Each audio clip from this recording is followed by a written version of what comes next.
With prices rising all over, Americans are starting to carry more debt, including car payments.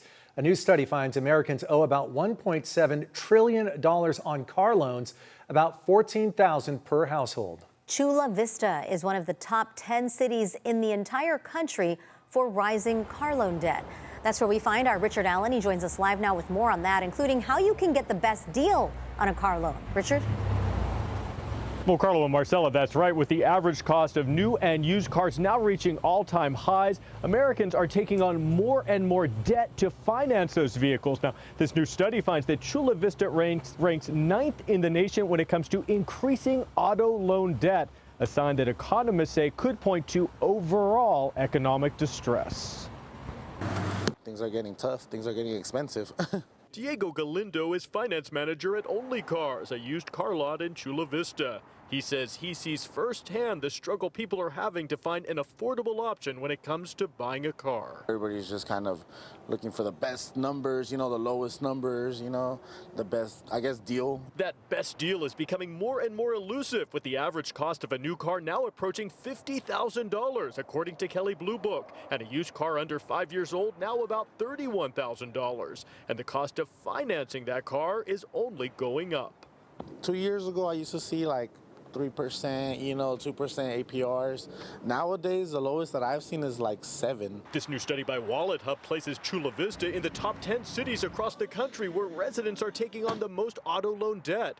Currently, Scottsdale, Arizona has the highest auto loan balance of over $26,000 and the highest average payment of $655.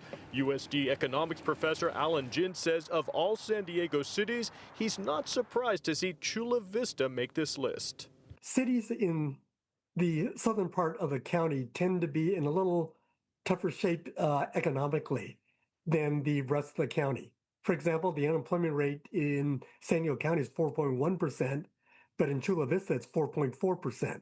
Professor Jin says that inflation is driving up the cost of everything from housing to groceries to gas. As a result of that, they don't have as much to spend on other things, or if they do spend on other things like buying a car, they have to borrow more money then to do that. So what's the best way to pay off that auto debt quickly? Diego Galindo from Only Cars says it starts with getting the best interest rate, which he says can often be found at a credit union. That's where you're going to get the best numbers, right? As far as like your interest rate goes, banks don't loan you money because they're nice people.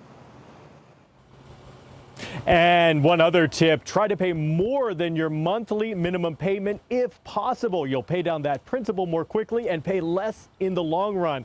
And one other pro tip, Marcella, experts say that your total monthly payment for your car, your insurance, and your maintenance costs should not exceed more than 15 to 20% at the highest of your overall take-home pay. Marcella? All right, that's a good rule of thumb if people head out and shop for those cars. Don't take on more than you can handle. Thanks so much, Richard.